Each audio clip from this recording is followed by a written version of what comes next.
இன்று அவருடைய சத்தம். எழுதியவர் சகோதரர் சகரியா பூனன் அவர்கள். நாள் டிசம்பர் 10. தேவனை தனிப்பட்ட விதத்தில் அறிந்திட வேண்டும். தங்கள் தேவனை அறிந்திருக்கிற ஜனங்கள் திடங்கொண்டிருப்பார்கள்.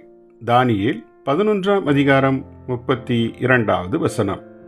இரண்டாவதாக, கை மாற்றுவது போல் பிறர் மூலமாய் நாம் தேவனை அறிந்து கொள்வதை தேவன் விரும்புவதே இல்லை.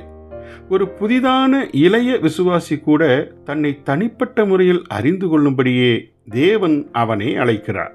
எபிரேயர் 8ஆம் அதிகாரம் 11வது வசனம். தேவனையும் இயேசு கிறிஸ்துவையும் தனிப்பட்ட விதத்தில் ஒருவன் அறிந்து கொள்வதே நித்திய ஜீவன் என்று இயேசு விளக்கினார்.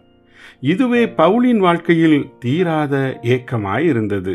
அதுபோலவே நமக்கும் தேவனை அறிகிற அறிவு தீராத ஏக்கமாய் நமக்குள் இருந்திட வேண்டும். பிலிப்பியர் 3ஆம் அதிகாரம் 10வது வசனம்.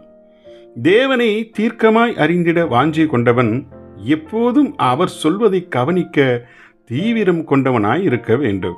ஒரு மனிதன் தன்னை ஆவிக்குரிய ஜீவனோடு காத்துக்கொள்வதற்கு ஒரே வழி, தேவனுடைய வாயிலிருந்து புறப்படும் ஒவ்வொரு வார்த்தையையும் கவனித்து கேட்பதுதான்.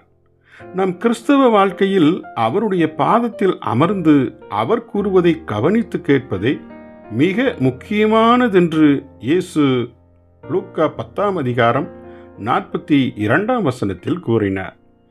இயேசு ஒவ்வொரு நாள் காலையிலும் தன் பிதா சொல்வதை கவனித்து கேட்கும் பழக்கம் வைத்திருந்ததைப் போலவே நாமும் அந்த பழக்கத்தை வளர்த்து கொள்ள வேண்டும். ஏசாயா 50ஆம் அதிகாரம் 4வது வசனம்.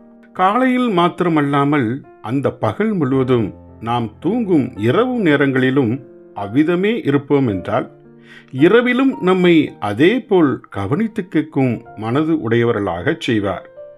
நாம் எழும்பினாலும் கர்த்தாவே சொல்லும், உமது அடியான் கேட்கிறேன் என கூறிட முடியும். 1 சாமுவேல் 3ஆம் அதிகாரம் 10வது வசனம். நாம் தேவனை நெருக்கமாய் அறிந்திருப்பதுதான் நம்மை எல்லா சூழ்நிலைகளிலும் ஜெயம் பெற்றவர்களாய் மாற்றிவிடும்.